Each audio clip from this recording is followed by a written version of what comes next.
Welcome, dudes and dudettes, to the only show where I have to go back and redo several of the episodes that you've already listened to because my unorganizational habits lead to files being destroyed and redos being necessary. It's just a regular show about the regular show. I'm your host, that one guy with the name that's hard to say. Let's get started. So I hope you all have been finding yourselves well since you last tuned in. As I was saying, I've lost a lot of the files that you've probably already listened to because I have some weird personal quality that I feel I have to record episodes several months in advance because if I miss a week, I need about 16 episodes of a buffer to make sure that,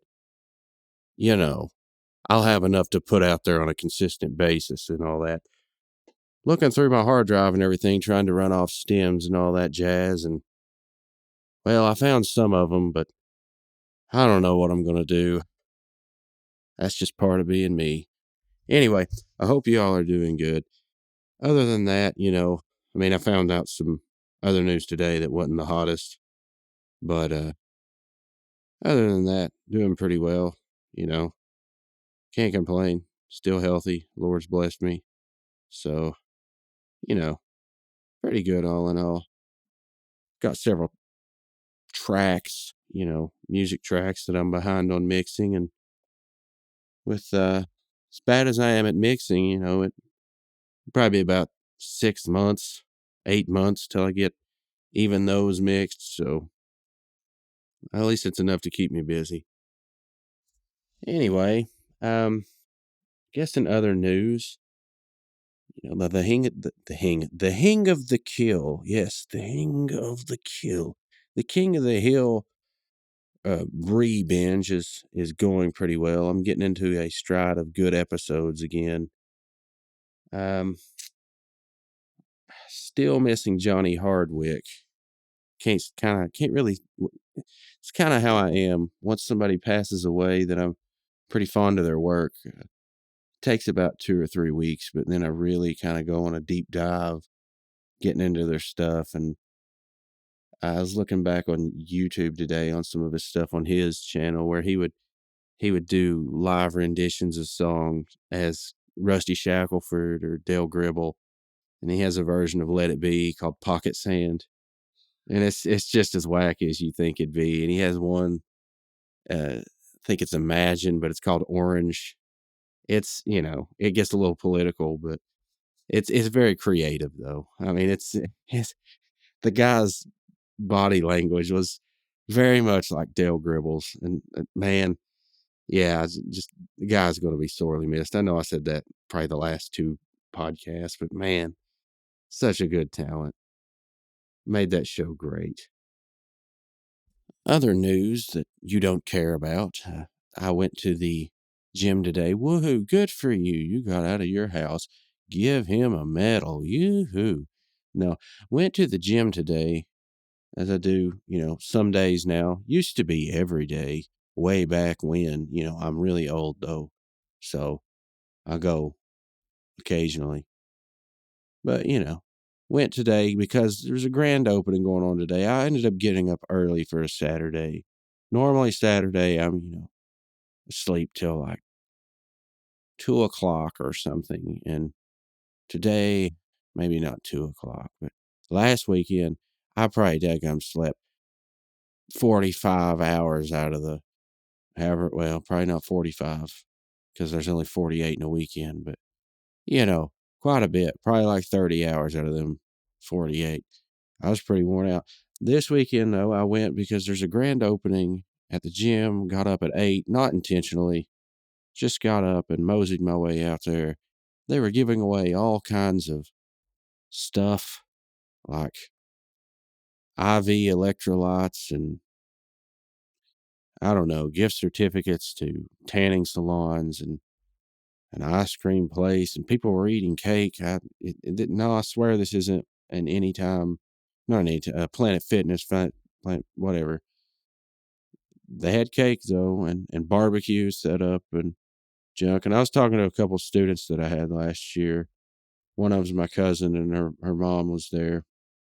We were sitting there talking, and the owner's giving something away. She's like, and now a $25 gift certificate to Ooh La La Hair Salon where I get my hair done. And then she gives off the address. She's like, my friend, and then she names off my cousin, works there, and la la la. She doesn't talk like this. She's not an old lady, sorry.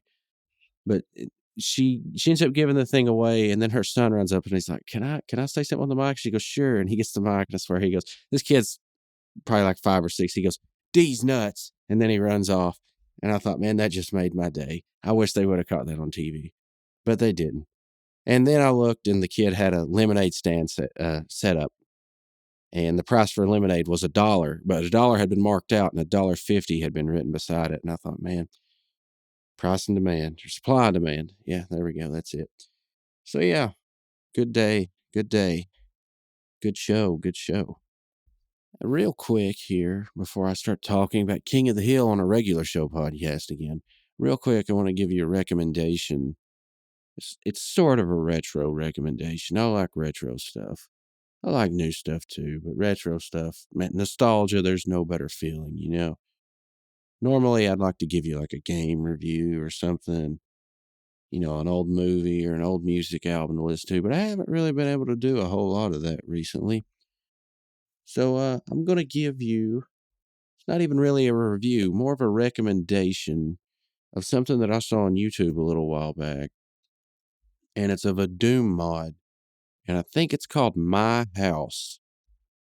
And it really, really is kind of inspirational in the way that normally you think a Doom mod, well, they're just making levels, that test your various skills or something. It's Doom after all. How complicated can Doom get? Well, let me tell you, sir or madam, apparently it can get pretty dang complicated, okay?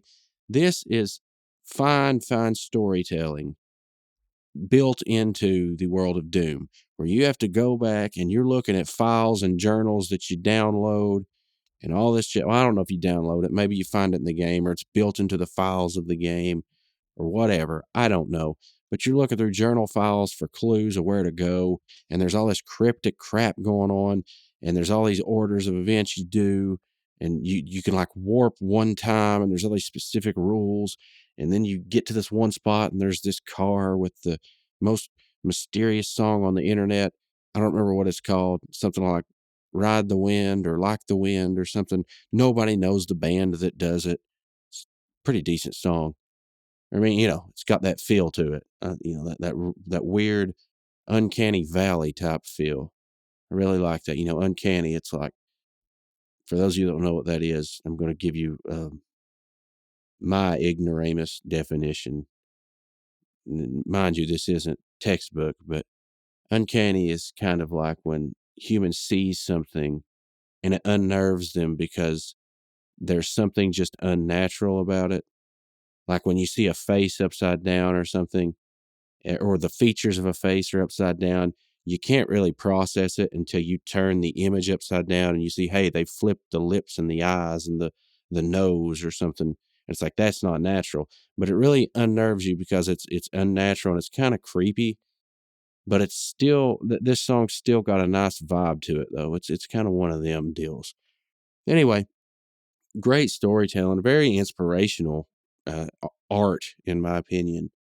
It's a Doom mod. I know I've said that a bunch, but it's not as simple as you think it is. It's not just run through the level, gun everything down, and finish the levels. No, I mean there's all these like side passages to go into that you don't know about, and when you think you found one, it's like, well, I found the side passage. That's the real end of the game.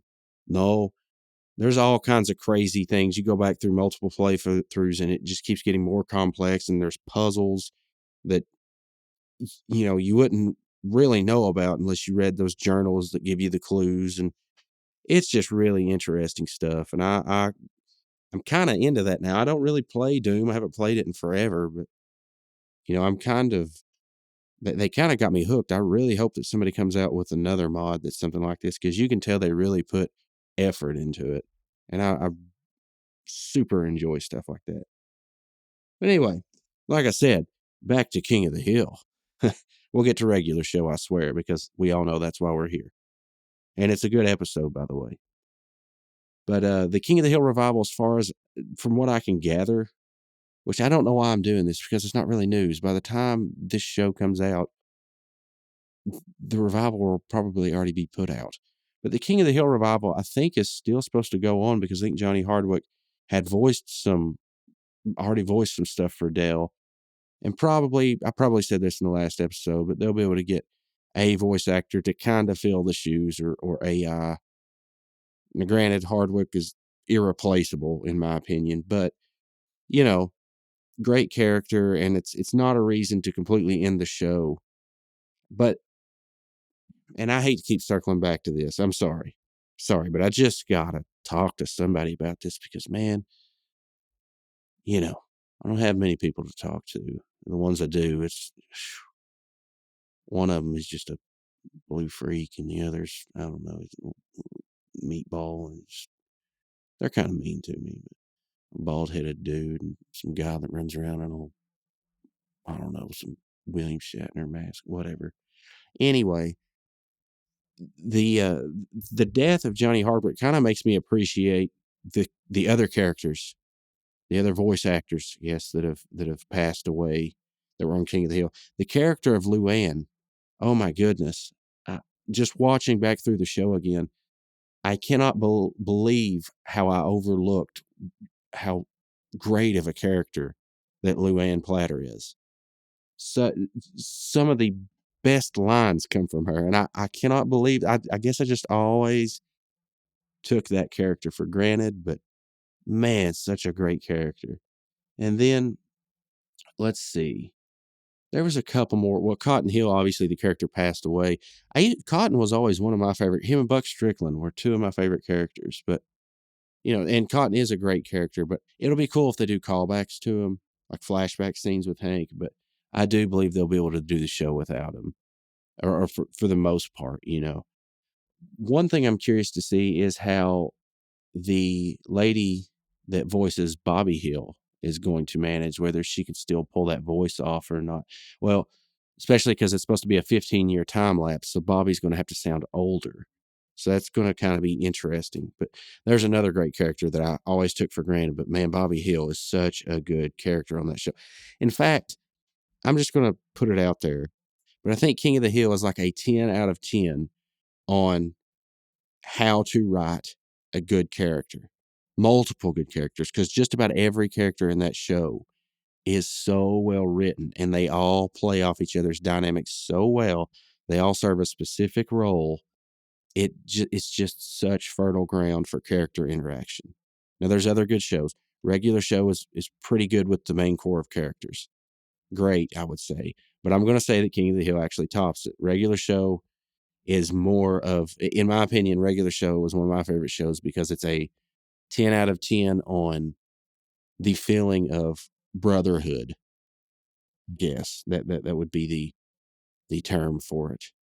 I mean, that's like the ultimate bro show. All the guys get together, guys night, and they all hang out and all that jazz.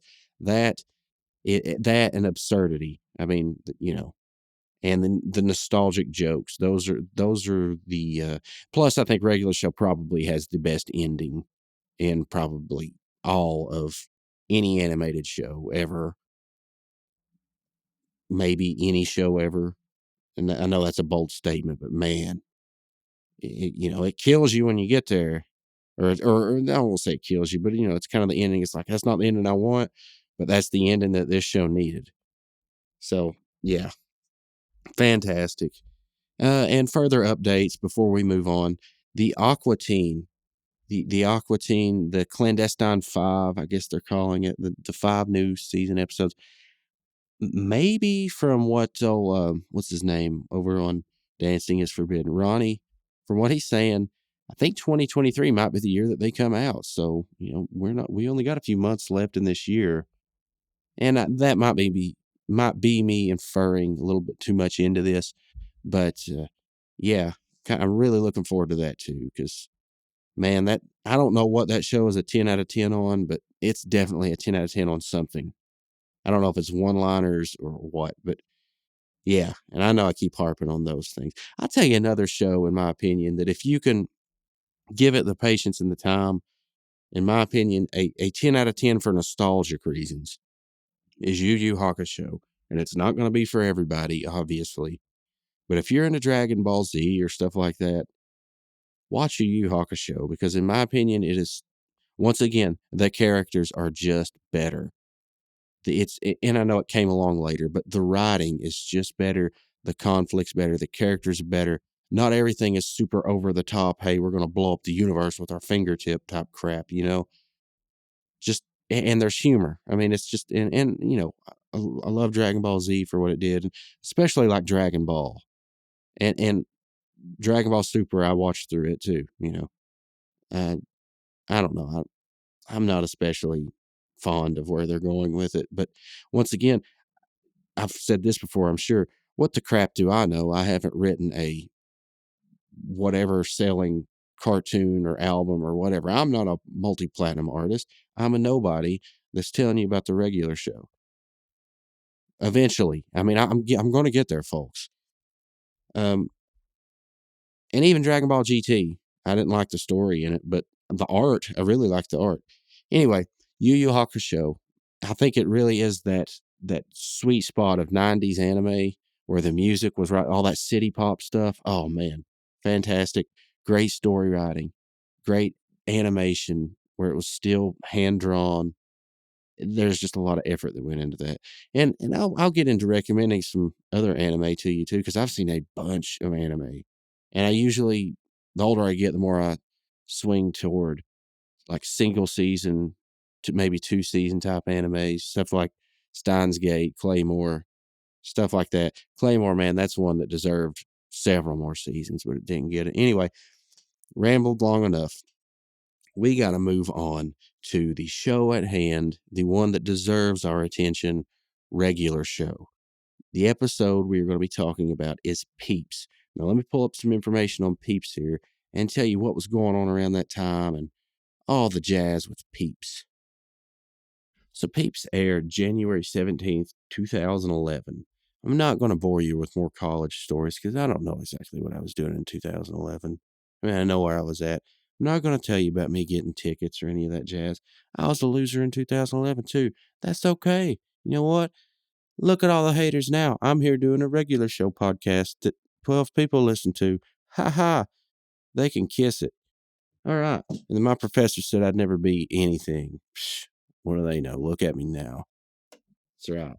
So, 2011, January 17th. Number one song, I think it's that Bruno Mars song again, Grenade. Let me see if I can find something. R&B song, Can't Be Friends, same old song. Same song from Tim McGraw for the country. Waiting for the End, Linkin Park, same song. Firework for the dance. They're all the same. Every one of them. Nothing's changed. What has changed, I'm not going to do video games because last time, remember, it was like 3 weeks until another big game came out. So we've already went over that. The movies, though, the box office, I think that's what I've got pulled up here, has changed. So True Grit, I believe, was number one last time. It's went down to number 3. The Dilemma's number 2. Number 1 is The Green Hornet. Remember Seth Rogen? Okay, that one. And I do remember watching this one. And actually, I know this movie kind of gets some flack, and for whatever reason. And if I went back and watched it with, a real critical eye, I would probably not enjoy it. But I think the key sometimes is to just say, yeah, screw it. None of this matters. Carl Brutan and Anna Delusky. None of this matters. I enjoyed it for what it was, I guess. Let's see. Going back down through here, Season of the Witch. Man, I don't know why. Halloween Season of the Witch. No, I know this isn't Halloween Season of the Witch. I don't know anything about this Season of the Witch. I do like the other one though. Not seeing anything else here that's like really new. I saw something said rabbit hole here, but I thought that meant Who Framed Roger Rabbit for whatever reason. Nope, that's not it. So yeah, I guess that's the only changes we've got there. So let's go to talk about the actual episode, though. So Peeps, I'm getting this from once again the fandom wiki page. You can go there. I mean, I know you don't need my permission, but obviously anybody can go there and view it. But Peeps is the fourth episode in season 2 and the 16th episode overall. And it first aired on January 17th, 2011. Like we said, production code 204, like, fourth episode of second season. Premiere date in the UK was April 20th, 2011. It's directed by Mike Roth, written and storyboarded by Benton Connor and Calvin Wong.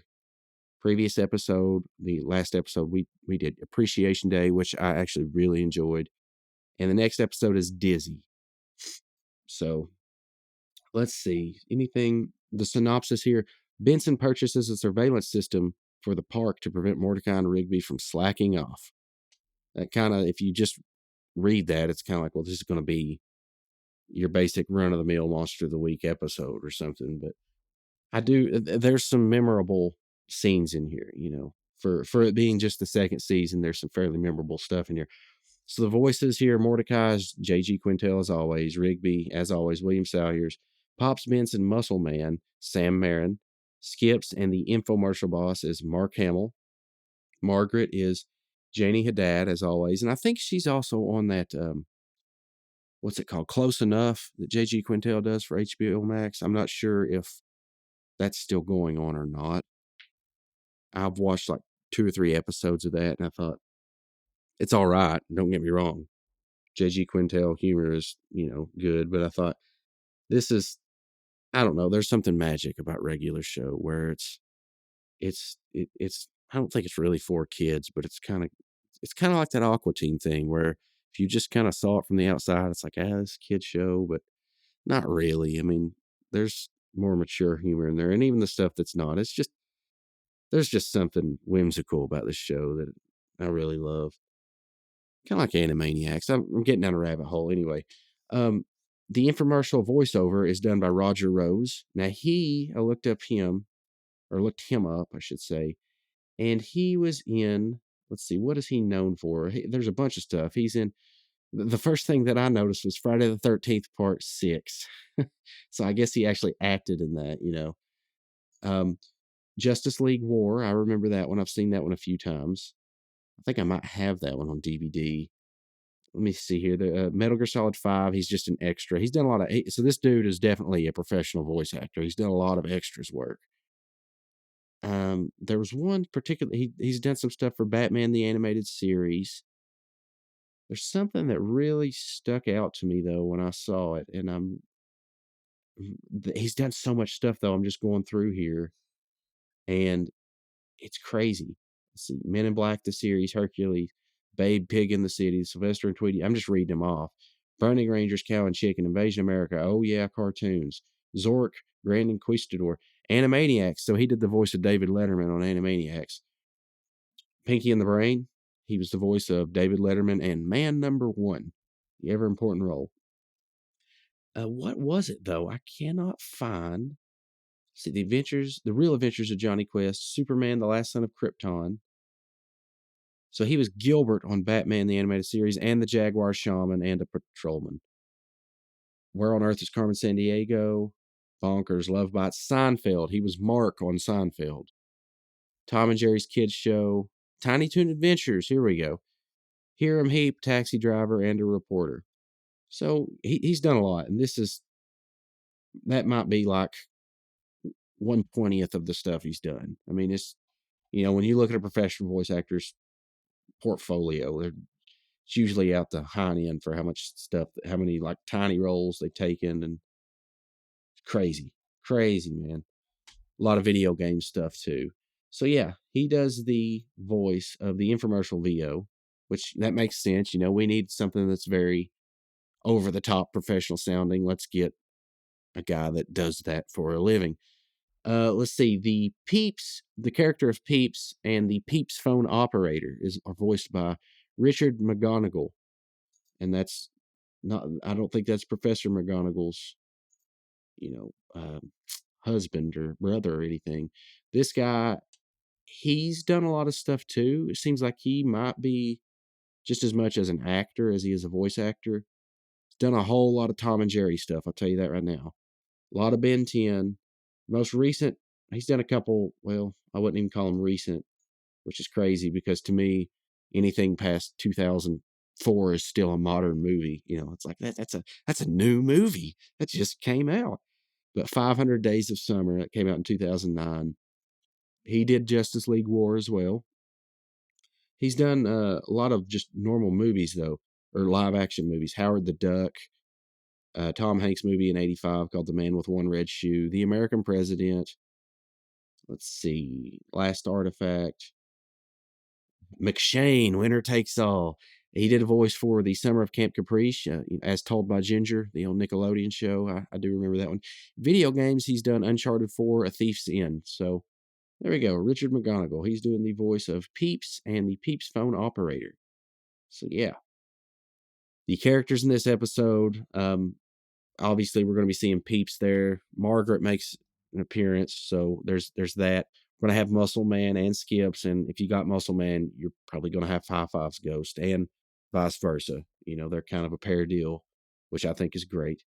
So, yeah, that's about all like the extra information. There's a couple goofs. I guess I could tell you those ahead of time. That it reads on here. It says Rigby's tail's missing in one shot of this episode. For a brief moment, a duplicate of Rigby's body can be seen. And when Peeps appears on the TV while Muscle Man and High Five's Ghost are watching it, the wall behind it's completely white. Which the early regular show episodes, the background art, if you really pay attention to that, it can kind of throw you at times. It's like, man, that background kind of looks a little low budget. And, obviously it's an early show getting off the ground. So, but season 2, I think we're going to see less and less of that because they're getting more of a budget. And it's kind of understandable too, because this show it spent a lot of its budget, and it was one of the only shows that had budget given to it to get licensed songs. Everybody's working for the weekend for caffeinated coffee tickets. And, there's a lot of nostalgic songs that are in this. I can recall, let's see, Mississippi Queen is on one of these episodes, earlier episodes. One of the later episodes, Friday I'm in Love by The Cure is on there. There's a lot. There's a lot of these licensed songs, and really, if you just want to have something to listen to, you can go on YouTube and go to a search up regular show soundtrack, and it's all the songs off of it, and there's some pretty good stuff. Let's see, Velvet Underground I think is on there. I think that one's on the movie. Anyway, I'm rambling now. One other thing about this, in the UK, obviously they edited the word crap and they changed it to crud. That's kind of par for the course with this show. Culture references. The Peeps character is a reference to the Beholder from the Dungeons and Dragons series, and I can see that. Yeah, definitely. There's also, which in Final Fantasy, I don't remember the actual monster, but there is a monster in maybe even 9 that kind of looks like Peeps. Not exactly. And I guess what you'll see if you watch it towards the end when he starts sprouting, all the stuff that he sprouts. It kind of looks like the Marlboro. Not exactly. But I guess that would make sense because Final Fantasy, role-playing game, and Dungeons and Dragons came first. So, of course, it's going to have at least a little bit of influence from that. And the name Jeepers Peepers X Infinity, which is in this episode, I guess, is a reference to the title of the 2001 horror movie Jeepers Creepers. The one where he drives the janky old van and about runs the Mac guy. I'm a Dell, I'm a Mac. He about runs him off the road. Yeah, there we go. That dude was in that 70s show too. So, I guess with all that being said, let's dive into this episode and give it a whirl, see what's going on here.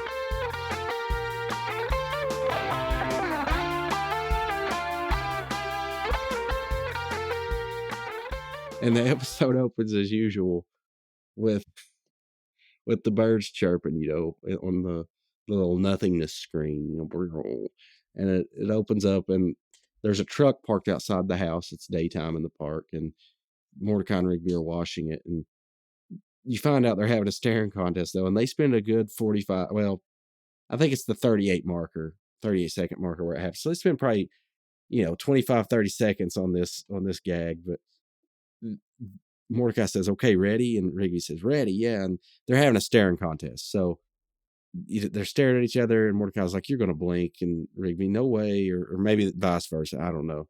Other way around. But Rigby starts like doing the farting with his armpit thing, and doing like waving his arms around, and like kind of like the jellyfish off SpongeBob.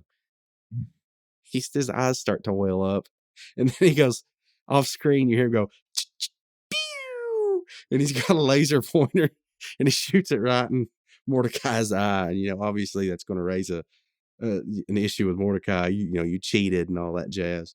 In fact, while Mordecai, he's saying that's not regulation, Rigby's still got the thing waving around in his face, the laser, and his eyes are still welling up, and he points over the laser. He's pointing down at it, going, "Street rules, baby."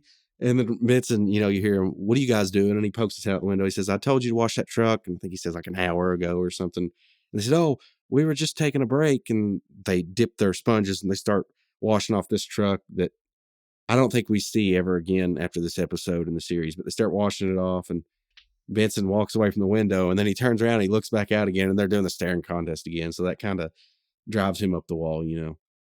So his head starts to shake, and you actually hear the gumballs in his head rattle. And right as he's about to scream, you hear the Peeps. You hear a commercial on the TV, and he's like, "Bosses, bosses, are you ready for or are you tired of your workers slacking or whatever?" And it's really over the top. And Benson's like, "Yeah, I am." And he walks over and he looks at it, and and they're like, "Well, now you can fix that." And it's a scene where these fast food workers are standing there smiling. And there's like probably 20 cameras on the screen, on them all at once, and they're just kind of smiling. And then I guess the supervisor, it cuts to him and he turns around, and it's Mark Hamill, and he says, "Thanks, Peeps," and he gives a thumbs up. And then it zooms out to like it's not really a TV order type screen, but it's one of those blue background screens with the Peeps logo up the top. And it's got 3 different packages though. Well, the first one is Mooch Masher, second one is Slack Pack, and the third one is Bum Blitz. So bonus points for the creativity there. Okay, and then the commercial goes on to the Jeepers Creepers X Infinity, and the infinity is the infinity symbol, and it's got 2 eyeballs blinking in it. And then it says act now and you get the free lens cleaning rag free. And there's the offer, all the rush order or whatever. I didn't actually go in and read that. I could go back, but I want to keep this episode moving because it's got a pretty good flow to it. But I want to point out that I can't remember which voice, if it's the McGonagall or Roger Rose, I think his name was. I don't remember which one it is that did that commercial there, but whichever one of it was, he's kind of giving off Billy West vibes there at the end. The voice of Fry and Doug Funny. He's kind of sounding like that a little bit at the end. Pretty cool. Pretty cool. So anyway, Benson, obviously you can kind of tell what's going to happen. He's going to order the system, And one thing I forgot to mention, the lens cleaning fluid, the bottle says kerosene on it. So it's a bottle of kerosene, and it also says, act now, let's see, the lens cleaning fluid is flammable and should not be sold where product void, where you should not clean Peeps. I don't know. There's a lot of asterisks in there, but yeah, I can't believe I forgot to throw that in there, but because I did laugh out loud when I saw that. So we get a scene wipe, and Mordecai and Rigby are still standing there with their staring contest, and Benson walks up, and they're like, "Oh, Benson, we were just getting back to work." And he says, "Oh, I know, Mordecai, I trust you." And either Mordecai or Rigby says, "You do?" And he says, "Yeah, because now I've got this." And he's got the Peeps bag, and he pulls out a tripod, sits it down, and sets up the camera. And they go kind of through the whole rigmarole of, "Yeah, okay, I know you'll get it done," blah, blah. He walks away. He goes, they're like, "Yeah, we'll get right on it, Skip, or right on it, Benson." And he goes, "I know you will, because now I'm watching you."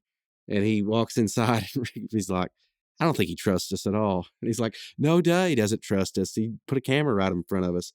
Like, it doesn't matter. We're going to get this done, this truck finished in no time flat. They start wiping, and you get another wipe on the screen that says 5 minutes later, and they're like, not exhausted, but they're just like, they're waning, they're just like, "Forget this. Let's finish the staring contest." And Mordecai says, "No, we can't. Benson's watching us." And then we go to inside the house, and Benson's got Skips showing off the system. He says, "You got to see this." And it's a screen of Mordecai and Rigby wiping the truck down. And then the next thing you see, he's showing the screen off Skips, and he's like, "Yep, Peeps is working like a charm." Skips is all, "Why is there a jet outside?" And there's on the screen, then you see a sheet of paper that's colored with crayon. And this is a total. Aqua Teen type move. I know Quintel probably didn't get it from there, but this is that type of humor where it's picture white paper with black crayon, and it's Mordecai and Rigby wiping the truck down. It's this really crude drawing, and there's a jet going by with a dialogue bubble sticking out of it. Says, "You guys are doing great," and I'm pretty sure it's spelled wrong. So that really, I love that. I love that. That side tangent again here. Sorry, not to ruin the flow of the show, but I am. Dave Willis, the creator of Aqua Teen, I think he told a story one time of when he turned in a resume. It was actually, or a letter of recommendation. He got a kid to write it in crayon. Something about like how cool, write how cool he got the kid to write how cool he was in crayon or something. And he's like, I figure if the kid could do a better job than I could or something. He'd tell they'd probably believe him over me just because the kid likes it. Why wouldn't somebody else like it? So I don't know that just I always found that hilarious. And this is that same type crap. It's like obviously Dave Willis is not stupid by any means. He's a brilliant comedian in my opinion. I'm not gonna like everything he does, but Aqua Teen Squidbillies great stuff. But I think the guy is brilliant in a lot of regards. And not to say, I think that's actually a it's a very bold move to write your letter of recommendation in crayon, but it's brilliant in its own regard. But this right here, this is kind of the opposite. It's like, Rigby did this. It was not Mordecai. Just without even watching ahead, that Rigby's the one that wrote the sheet of paper.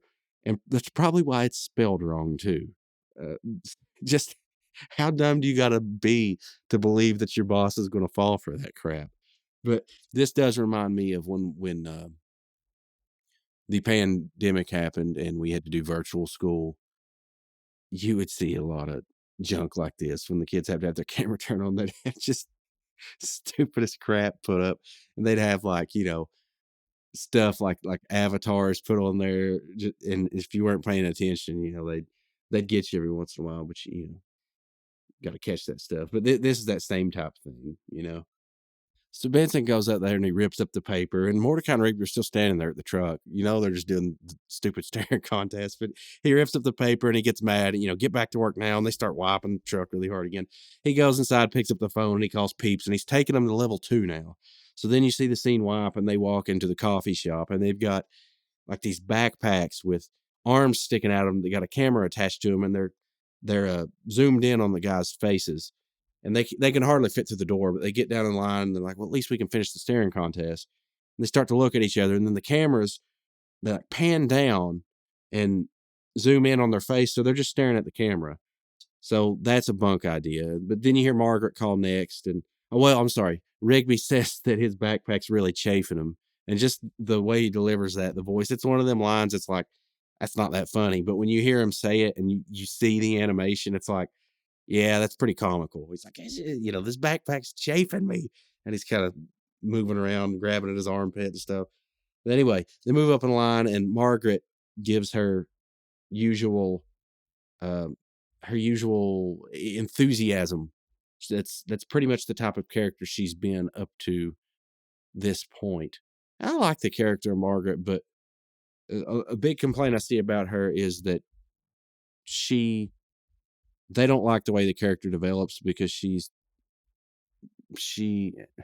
I don't know. I don't really want to get into it right now because I don't want to spoil anything. It's one of the better parts of regular show, but I like the character. I can see what those people are saying about the aspects they don't like about her. Like for the first, at least up to this point, the only type of dialogue she had is she's just by default interested in everything the guys have to say. Oh, that's so interesting. And, Jazz, like, you guys got a band, and just kind of something to progress the plot forward.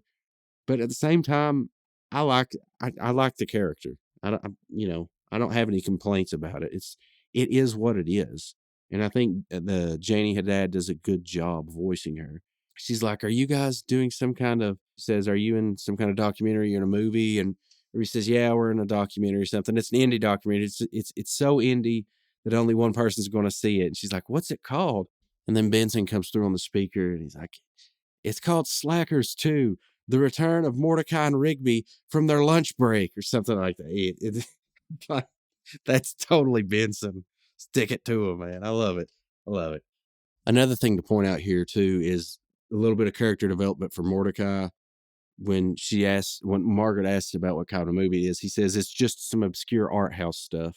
And we find out later, Mordecai has an art background and he's kind of into that obscure kind of stuff. Just yeah, everything in the show, especially the art, it's not directly obscure, but it has like these undertones, I guess is what I'm trying to say.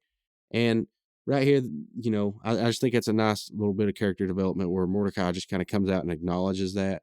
And if I could ever talk to J.G. Quintel, I'd kind of like to pick his brain about whether that was the not the surrealism, because obviously that was there from day one, but like if art house type of stuff, like the Velvet Underground, to go back to them again, like if if that was something that they had pre-planned, like, hey, I've always wanted to use a Velvet Underground song, or if it was just like I heard that on an album or something and I thought that's nice to put on there, whether they pre-planned all these undertones of obscurity or not.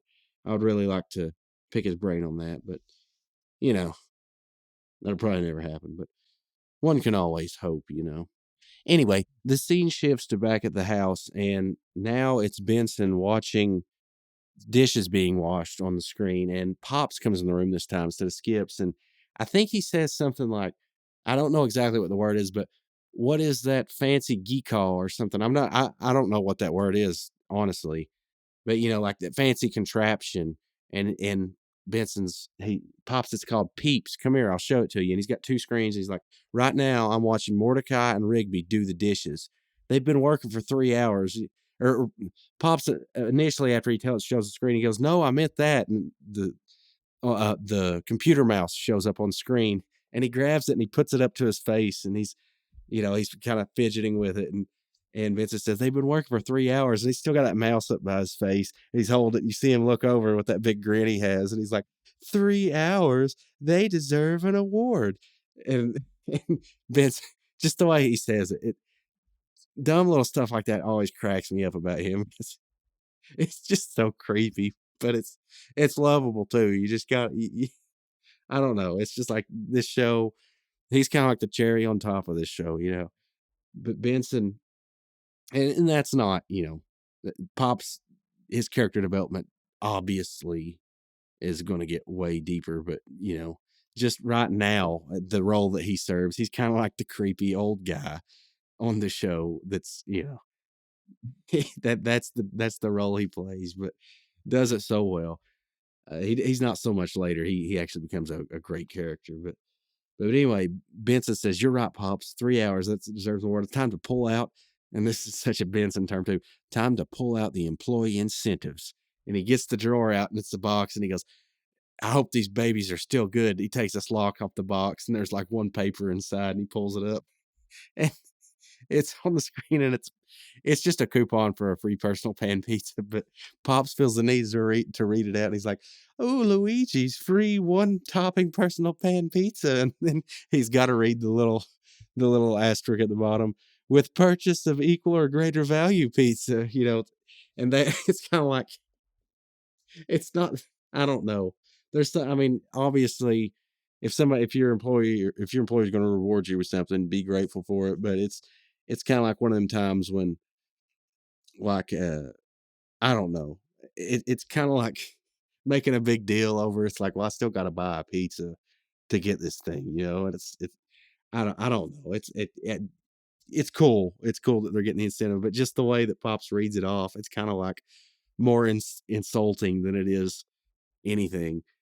Kind of like where I work, people, I don't really operate on like incentives or gift cards or whatever that people get. They've learned to just stop bringing them to me because I don't operate on that. I don't perform better because people bring me donuts or something, because I don't eat that stuff. Like I just don't. And really, I barely trust to eat anything that anybody makes anyway. Gotten food poisoned too many times. They're going to give them this coupon, and I don't know, Luigi's Pizza. That sounds pretty good. I might actually do that, even though I haven't eaten pizza in forever. but that's okay. I may make an exception for Luigi's or stake me on Amadeus, as we'll see maybe in a season or two. But Pops is coming out to announce that they're coming out. They're like, he's like, Mordecai, Rigby, we've brought coupons. Before he can get it out of his mouth, Benson's like, what? And he looks over at the sink, and the dishes are just piled high and they're filthy. And the cameras are stuck to a box TV with split screen, and it's people washing dishes, and it's like the dishwashing world championship or something. It's like, really, what? How absurd is that? Oh yeah, and it's from the year 1982, and it's a VHS. I forgot to mention that. That's what makes the show great. VHS, laser disc, all that jazz. I love it. And I just realized I'm saying all that jazz a lot. I don't mean to. Maybe I'll transition to all that stuff, all that pizzazz. Anyway, you hear Mordecai and Rigby from the other room. Rigby screams, "You blinked!" Did not. So they're still doing the staring contest. And I want to point out something about the audio here. They use reverb to make it sound, like it's coming from another room through the walls, so the top end's kind of rolled off. But the reverb they use here, they must have been in a hurry or something, because it's not as good. Well, I shouldn't even say as good. It doesn't sound as realistic. It doesn't sound as sonically pleasing, I guess I should say, as some of the other stuff we hear in the show. It kind of sounds like something that you might hear, like I could. I mean, obviously, if you have a DAW and you have a reverb, if you really fine tune it, you can get it to sound just as good as a lot of different stuff. But this kind of sounds like something that an early audio editor such as myself might make, because the reverb is very canny, and it's very what's the word? It's kind of overdone. It just doesn't sound like the right reverb for this job. It's not quite muffled enough, which I get it. It's a TV show. You need to hear what they're saying. You need to be able to make out the the way they accentuate words and stuff. And when you take the top end off, you kind of lose a little bit of that. But I don't know. And it's not even a complaint. It's just something that sticks out to me after, while I'm doing this show. So anyway, Benson decides to, I guess, take it up to level 3, because next scene we wipe to, first thing we see is Mordecai sleeping in his bed. He wakes up and there's a camera zoomed in on his face, and Rigby, and Rigby wakes up. They look around and there's probably 30 cameras in the room, and they're in Mordecai's bed, and they're just hung up everywhere. They look out the window and there's cameras surrounding the house. It's just completely over the top. I mean, too many cameras, way too many. And Benson's in a room with a bunch of TV screens, and we'll see something kind of like that later on in an episode that features Pops way later in the series. But a room that has a bunch of TV screens in it, and he's just observing them all. And he's got a donut, and he's got looks like he hasn't shaven in a couple days, and he's like, and he's going to catch him. And this is where Mordecai looks out the window, and this is where he says crap. So in the UK, he'd say crud. It would be censored here. This is also the point where we get the episode's montage, and you know, it's a passable montage. It's not a really memorable one. I didn't remember this one going into it. It's just basically everywhere they go around the park, there's cameras. So on the golf carts are cameras, and I guess the peak of the joke there is that they go in the bathroom. There's cameras on the urinal. There's a camera coming out of the toilet. There's 3 cameras surrounding the toilet, and Mordecai just says, "Dude, this has to stop." So they sneak into the room that Benson's at while he's asleep, and this part's pretty good. You see their shadows come in, and Benson's asleep.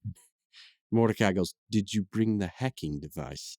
And Rigby reaches in the back in this little satchel they have, and he pulls out something, and it's a thermos. And he hands it to Mordecai. Mordecai unscrews it and takes a sip, and then he walks over and he pours it all over the keyboard, and they take off running, and they drop the thermos, and Benson wakes up, and he's like, ah, he's all mad.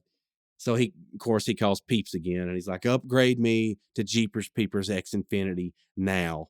And the guy's like, "I'm sorry, sir, but that requires a contract on our life, requires a signature on our lifetime contract." So Benson pulls a Benson, and he rips some papers out of a book, and then he slings the book across the room. And this really reminds me like the fits that Ric Flair would throw in the ring, where he would like take his jacket off, throw it on the ground, and start elbow dropping it and crap. That's kind of what this reminds me of. So they fax in the contract through like a hole in the wall. I mean, it's the park's fax machine or whatever. He gets it and he signs it, and as you would predict he would do, and as you're probably predicting, there will be unforeseen consequences that they will have to overcome at this point. So what happens is the contract, it I guess it dematerializes out of Benson's hand. This is the surreal part, or at least part of it. And then all the screens power back on, and there's just a big eyeball pops up on them all. Benson laughs, and I guess the next morning, or maybe it's right then, I don't know. Probably the next morning, I'm guessing. Peeps truck backs up to the house, and I'm just realizing, looking at it, that the Peeps emblem is not a DVD. I was thinking it was a DVD for the longest time, but it's an eyeball. Yeah, I'm not the brightest bulb, but the back of the truck opens up and there's a giant floating eyeball. And that's the character of Peeps. He's the villain of this episode, as you probably guessed. I mean, it doesn't take like I said, I'm not the brightest person. If I can figure this out watching it, then, you probably wouldn't even have to watch it to realize the episode's called Peeps. But anyway, it starts following around all the employees, not just Mordecai and Rigby. It's following Mordecai and Rigby around, but it's also watching Pops in the shower.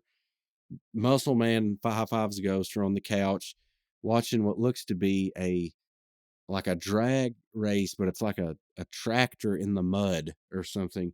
And he's got his shirt off, spinning it over his head as usual. And then the screen switches over to Peeps watching him on the screen. And I guess that disturbs Muscle Man enough to where he puts his shirt back on. So, and Skips is underneath what looks to be a Volkswagen van. He rolls out from underneath it because he's working on it, and Peeps is looking at him. And then it's just kind of like a montage. Benson's like running, and like you see, and it's like one of them uh acid washed looking backgrounds. It's like green and purple, psychedelic backgrounds. And Peeps is kind of like popping up in different places as he's running towards the camera. So the whole point of the montage is that Peeps is getting everybody, Benson included. There's more stuff that happens, but you get the idea that Peeps is he's really you know burning Benson's biscuits as well, so to speak. So they're driving away from the golf cart, and they all get out, and Mordecai's like, "This is going too far, Benson." And Pop says, "I haven't been able to sleep in a fortnight." And Muscle Man says, Skip says, "I haven't been able to work." And Muscle Man says, "Yeah, he's been stressing me out so bad I'm losing muscle mass." And at the time, that's just a joke based on how like out of shape Muscle Man is. But we'll find out later that there is something behind that. So Benson, he says, "Well, I've got it under control." So he's going to go try to negotiate with Peeps, and that's going to cause that's going to cause them to have to look at the terms of the contract. So the contract says that Peeps is going to watch them 24/7, 365 until they die. So Benson takes the contract and rips it up and says, "That's fine. I made copies." And then Mordecai and Rigby get the idea. Okay, we got a proposition. We're going to have a staring contest. If we win, you leave us alone. And this is kind of cool. Peeps, he laughs. He says, "Hi." And like the eyelid bends like he's smiling or laughing. So yeah, I thought that's pretty clever. And he says, "Fine, but if I win, I'm taking your eyes. You don't stand a chance." And he like two little like arms come out the back of him, and they're holding like an ice cream scooper and like this little jabber. And he's pointing at all the guys, and they're like, "Fine, accepted." And he says, and Benson's like, "Wait a second, you guys can't even do the dishes." And then Mordecai says, "Well, you're right, Benson. You can't trust us to do the dishes or wipe down the truck." And then Rigby says, "Yeah, or fart in your coffee while you're not looking, or trust us to not fart in your coffee while you're not looking." He's like, "What? Nothing." So Mordecai says, "But what you can trust us to do is perfect pointless skills during work hours," or something like that. And Vincent says, "Wow, I really can't argue with that." So they go through with it, and Rigby tells Mordecai to do it because he's a better starer than him. So they go out in the middle of a field where the sun's just blaring down, and they start doing the staring contest. Skips, he's ready, set, and then he goes stare, and they both open their eyes, and the staring contest begins. And there's a time lapse, so they go until the sun goes down, and they've been going hard because their eyes are bloodshot. Neither one of them's blinked, and Peeps is about to blink. At least they say he is. Ruby says Peeps is about to blink, and what Peeps does is he those little arms he had earlier, they come out from behind his back, but they got eyeballs attached to him, and they start rubbing his eyeball down with like tears. So it's like wetting his eyes, and they're like, "Hey, that's cheating." He goes, "I'm not blinking, am I?" So he's kind of like playing kind of against the rules there. So then you see a laser come up and hit one of his eyes, and it's Rigby. You're and he shoots him in the eye. He's like, "Why?" He's like, "That's you can't do that." And he goes, "You cheated first. Now you gotta live with it," or something like that. And he starts, doing rolls and shooting one eye at a time.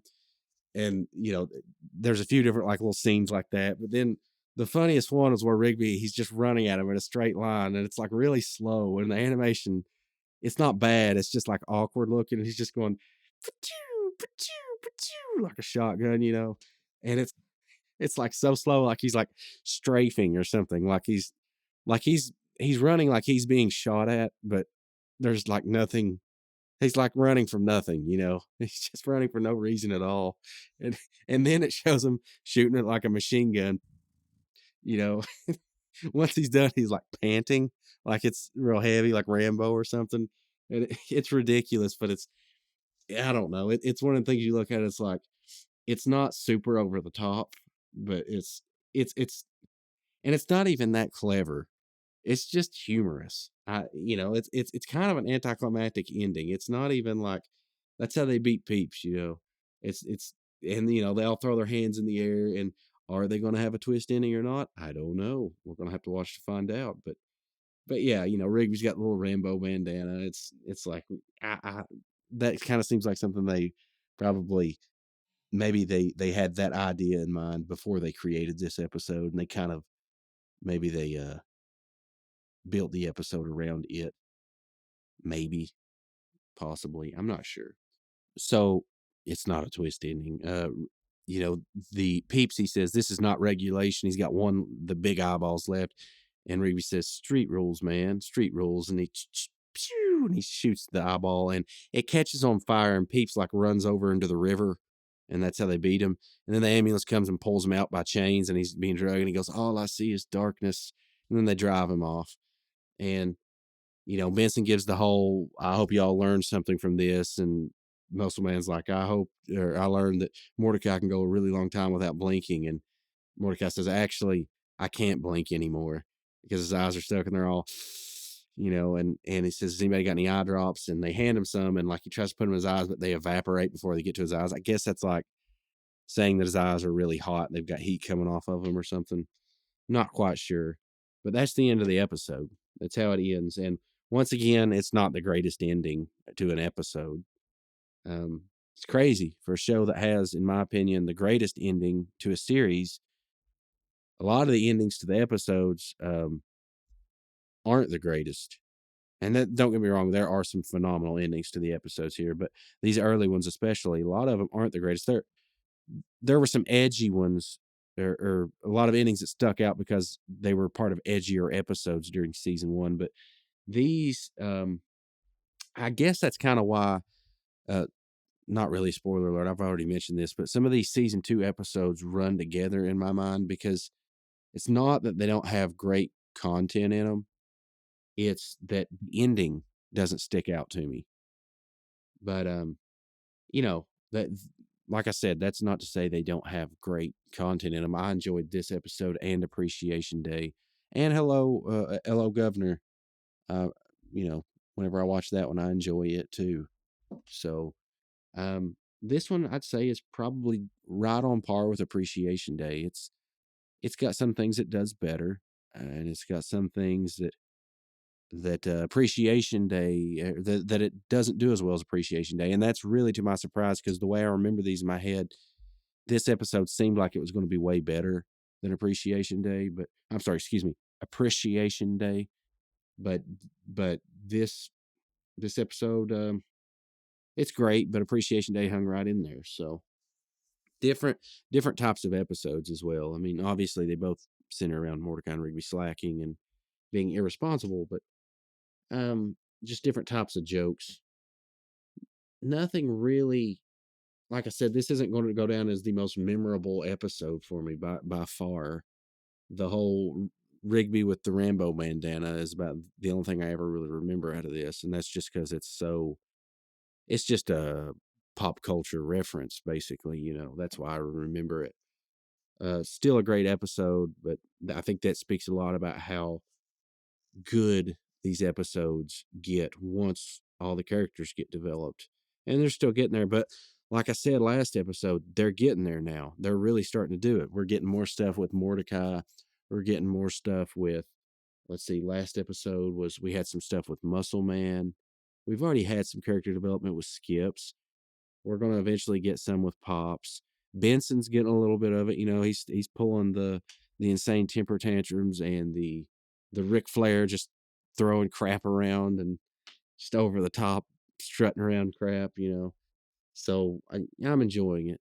You know, not the most memorable episode, but definitely an enjoyable one and one that I was happy to cover this week, as opposed to having to. I don't want to say trudge, but you know, it was a pleasant surprise, I guess. Pleasant. I knew it would be good, but you know, it's one of them episodes that I needed to be good, I guess, this week, because after seeing some of the data stuff that I'm gonna have to go back and do today, this kind of, you know, I'm glad this episode didn't suck. And you know, most of them don't, but like I said, there's always some that catch you off guard. Um, like you know, I'm watching. Hey, have you heard? I'm rewatching King of the Hill. I've only said it 12 times now, but um, you know, like I said, I hit a patch of episodes where it's like I remember all of King of the Hill being great, but these were kind of And I'll be honest with you, the episode that I dislike the most of King of the Hill is the one where they go to Branson, Missouri, and do the Dale Gribble Bluegrass Experience, because I've played bluegrass music for probably 15 years. Well, no, well, I should say on and off, because I took quite a while where I didn't play anything. Um, yeah, I'll do that where it's not that I lose interest in playing. It's I lose interest in everything. But I will do that. Shouldn't say will. That's just happened times in my life where I just lose interest in everything and I don't want to do anything. And yeah, whatever.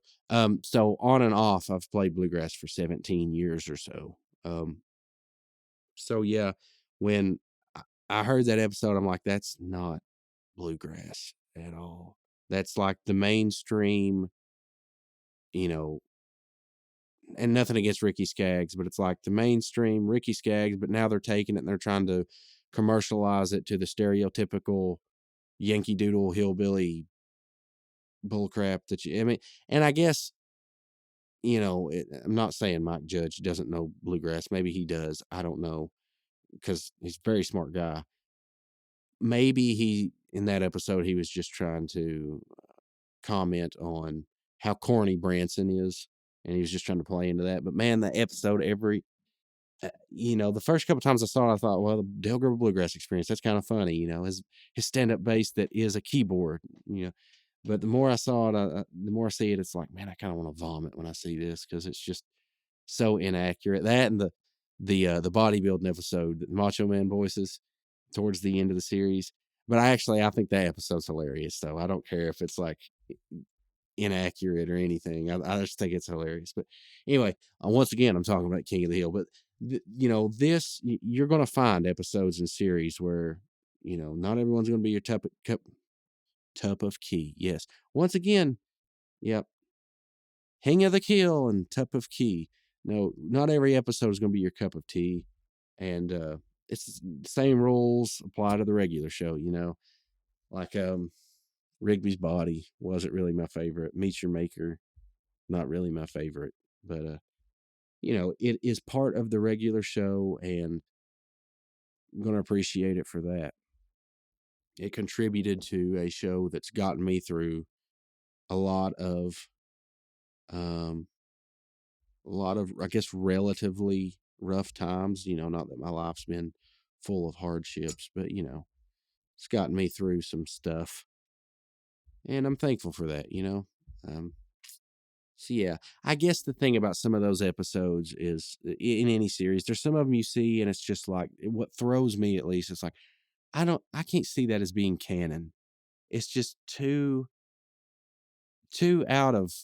I don't even want to say out of left field. It's just like it just sticks out from all the episodes around it like a sore thumb. It's like I don't know if they were out of ideas or they just wanted to try something completely different, but they went with an idea and they didn't stick with it anymore. It was like a one-off type thing. Sometimes that's really cool, but man, when you've got such a good cast of characters and stuff, it's hard to get away with that, in my opinion. So, yeah. And I guess now I'm pretty much rambling at this point, so I probably need to wrap this sucker up. Um, just talked to Rob earlier today.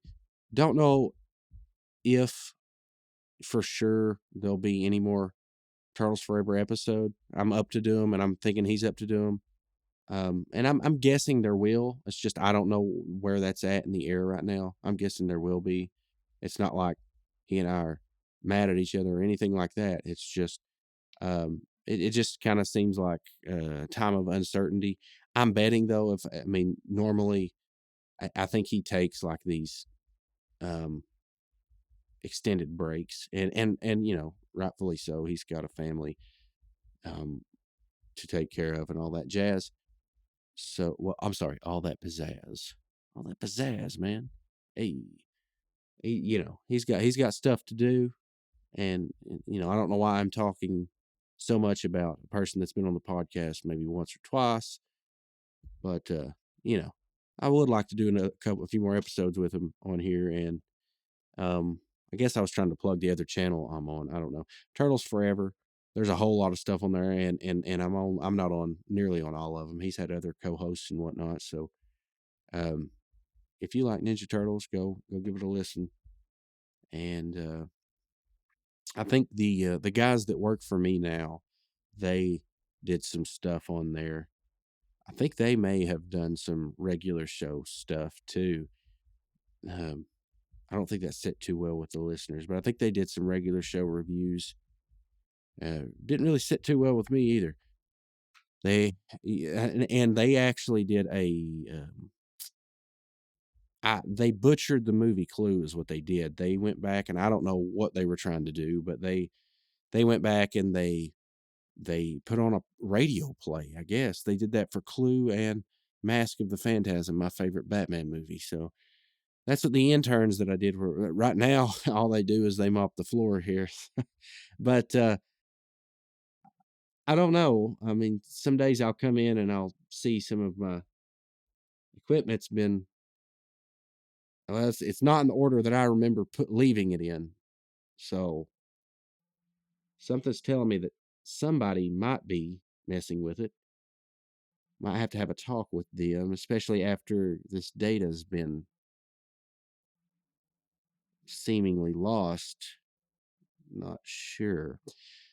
I'll have to figure that out. If y'all notice anything, please feel free to send me a message, although it might be a little bit delayed because these episodes are, like I said, recorded well ahead of time. But if somebody sends me something, I'll be more than happy to come back here and tack on something towards the end of this episode, letting you know what happened or something. So if you notice anything, please do let me know. Some people have been known to play shenanigans and whatnot, and if anybody notices anything like that, please just let me know. It'd be a great help. So anyway, I'm going to let you all go now, and hope to hear from you. If I've made a Discord at this point or whatever, maybe send me an email. I'll be trying to put my email in the link. You know, if you need any of that, you know, whatever from me, voiceover, all that jazz. Once again, I'm a never was in the world of voiceover. Probably I never will be, but you know, if you got a little project you want somebody to say, hey, come buy this crap, you know, something like that. You selling something on the old, what's it called? I don't even know what it's called, but you're like, oh yeah, I got them videotapes I want to sell. You know who to come to. Anyway, I'll anybody else. No, yeah. Oh wait, I forgot to give this show a rating. Sorry. It's a 5.5 out of 10. All right. So, with that being said, here's to you listening. Here's to me enjoying the episode. And here's to hoping the next one's just as good, if not better. Sayonara.